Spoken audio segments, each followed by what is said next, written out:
So, what's up mga amigo? For today's video, ito, yung ating next storm, 1 year old na. After 1 year, so kamusta na yung ating next storm? So, ito yung next storm na ating na-avail 1 year ago. Yung nandyan yung ating video, yung siya, so, kamusta na siya ngayon? Ito, in good hands pa rin. So, eto, ang ganda pa rin ang kanyang ilaw. Then, yung kanyang indicator. Ayan. And ito yung AC. Kaya itong next storm natin ay ito ay isang 150 watts na power station. So, maganda, handy, sarap gamitin, na-try natin yan sa ating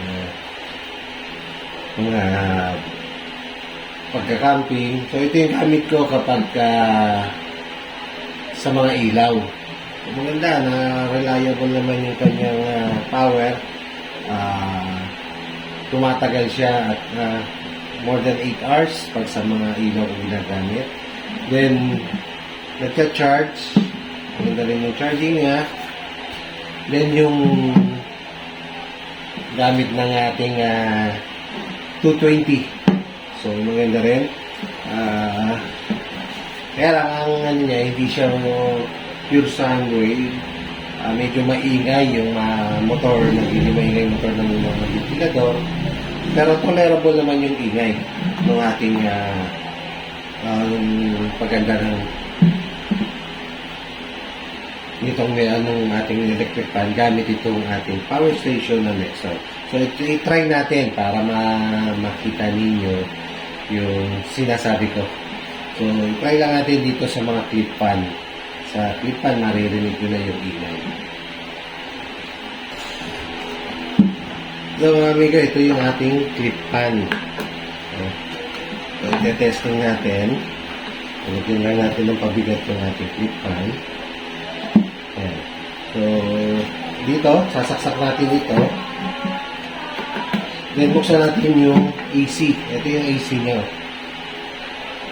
Medyo, ayan. So, maganda naman pagka ang gamit natin ay clip fan lang. Paray natin muna.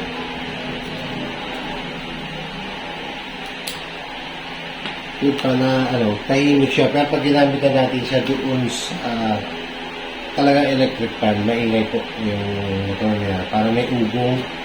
So, pero maandar naman ang normal. So, ito paandar natin. So, maganda siya sa clip fan. Yung askin ng hangin. Yung speed, yung normal din, parang nakasaksak din tayo sa electric fan. So, maganda yung kanyang output ng kanyang 220 volts.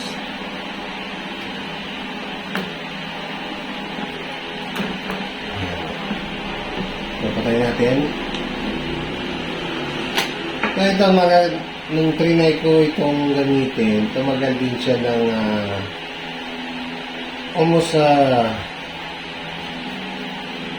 mga 7 to 8 hours din gamit itong clip fan bago na. Then, ginamit ko rin siya ng laptop. Nag-start ako kung isaksak yung laptop dito mga around 8 a.m. So, hindi naubos hanggang sa matapos yung aming meeting ng 5 p.m. Hindi naubos. So, yun, may natira pang mga 2 bars dito sa akin yung indicator. Kaya, mapapanaligan natin itong Nexon. Maganda. May experience ko po ito nung ginagamit ko. Pero sa mga heavy loads na meron naman tayong isa pang power station yung Yeti. So, ito talaga ginagamit ko pero probably mas ginagamit ito sa pailaw ko sa mga camping. Then, yan, minsan dito sa ating ventilador, sa kabilang natin itong clip fan natin. Ngayon, So, ito, kung talagang gusto nyo, kasi ito, ang halaga lang nito, parang nasa mga 3,000 lang, 3,000 plus, more or less, 3,000. Sa mga gusto ng handy at mura, may re-repair ko to. Maganda itong Nexon. Nexon, baka naman. Pero ang disadvantage lang nitong ating Nexon, pagdating sa charging, yun, medyo matagal ang charging ng Nexon. It took more than 8 hours. Pagka siya low bat, talagang nasagad natin. Ang charging time niya, maabot ng 8 hours eh. Minsan, higit pa ang kanyang charging time. Yun lang ang nakita kong disadvantage dito sa ating Nexon. Pero, when it comes sa pagiging handy niya, handy talaga. At matibay ngayon, parang walang nagbago. Parang bago pa rin yung itsura ng ating Nexon. Pero yun lang, hindi talaga siya siguro, hindi siya tatagal. Pag ginamitan natin ng mga ventilador, katulad ng yung wall stand fan, mga ano lang, tatagal lang ito mga 2 hours to 3 hours lang. Pero yung clip fan, maabot siya ng mga 7 to 8 hours bago, sa ano ko yun dahil talagang ginamit ko siya sa camping. Then, hanggang sa maubos yung karga niyang baterya, hindi nagbabago yung speed ng ventilator. Yun pa rin yung power. Naka-fix siya doon. So ito, may re-recommend ko to kung sa mga nagtitipid. Lalo na po ngayon, medyo yung mga Bluetti, tsaka yung mga kilalang mga power station. So, medyo mahirap po ngayon ang bilihan. Kasi talagang dahil sa nangyayaring ito pagtaas ng mga diesel, gasolina o produktong petrolyo, nagkakaubusan ngayon ng mga power station. Kahapon na pumunta kami ng SM North para bumili. Kasama ko yung auntie ko. Wala kaming nabiling power station, yung kailangan power station yung Bluetti, tsaka yung EcoFlow, talagang by order. Hindi pala by order, hindi tatanggap. Pag may dumating na stock, first come first serve, unahan talaga. So, yun. Kaya ang nabili namin is yung Promate, isang Promate na 600 watts. Tsaka yung nakabili din ako ng para sa akin na 200 watts. So, sa mga susunod na araw, yun naman ang ating share ko sa inyo, yung Promate na yun, yung bago nating power station. Kasi meron akong ngayon, talagang aside sa pagka-camping natin, inihahanda ko rin. Kasi nga yung para kung magkaroon ng brownout, may kuryenteng magagamit. Iba na pag po ng paghahandaan natin, no? Para hindi mainita. So, balik tayo dito kay Nexon. So, sa mga mabibili ito nabili ko ito sa Shopee. So, basta parang nasa 3,000, more or less 3,000 ang price nito. Ano yan? Durability niya is good. Usage is good. Wala naman ako talagang medyo ang negative lang sa kanya is matagal ang charging hour niya. 8 hours. Approximately more than 8 hours pa ang inaabot ng charging time. Kaya kung gagamitan man natin ito ng solar, baka mas matagal. Pero pag naka-charge naman, talaga naman masasabi kong durable naman gamitin. So, yun ito. 1 year na siya sa akin, pero tingnan niyo po ang kasi talaga namang maingat ako sa mga gamit ko. Nextstorm ang brand nito, power station na ito. Kaya, magagamit na maayos itong ating power station na ito. Handy lang, oh. Siguro, nag-ano to, na tumitimbang ito ng mga 1 kilo, higit. Hindi siya ganun kabigat. Then, 150 watts ang kanyang power niya. Then, meron siyang isang outlet, pero magagamit nyo ito. Lagyan nyo lang ng extension cord. Magagamit nyo. Then, 2 USB port at meron din siyang Type-C.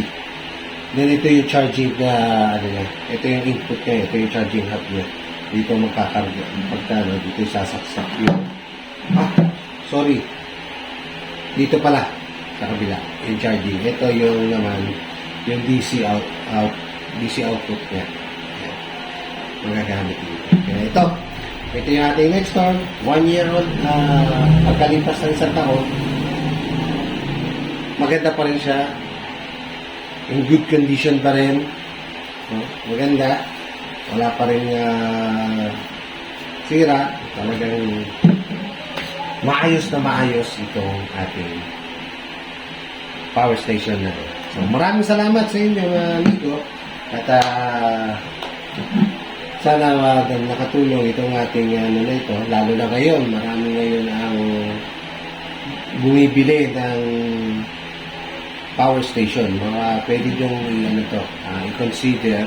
Basta ang isa lang ang disadvantage dito nakita ko, charging niya.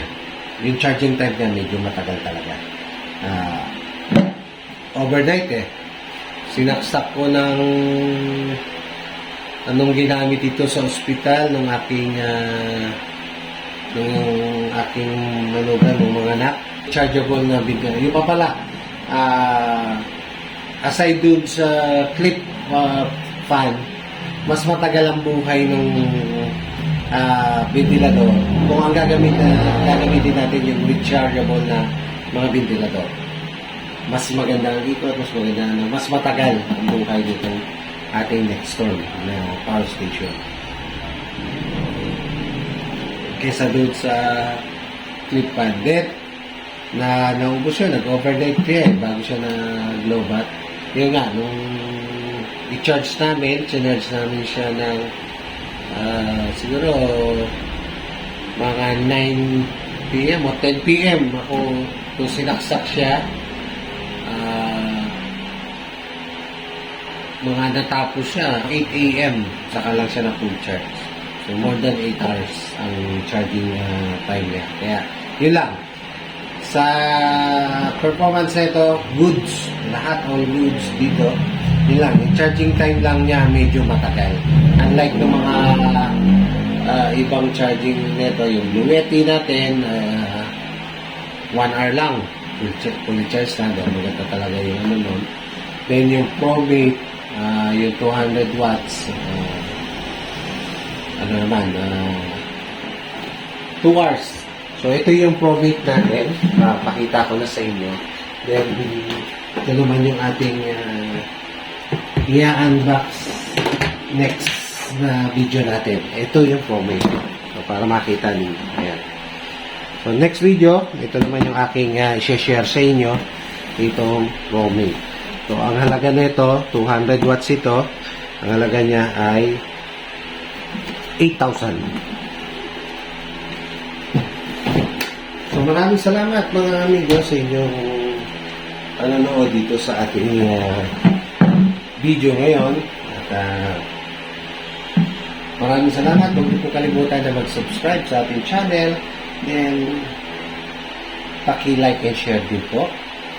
Then, paki-hit ang notification bell para pagka meron po ako mga bagong video na i-share sa inyo, ay ma-notify kayo. So, maraming salamat mga amigo and see you on my next video. All goods!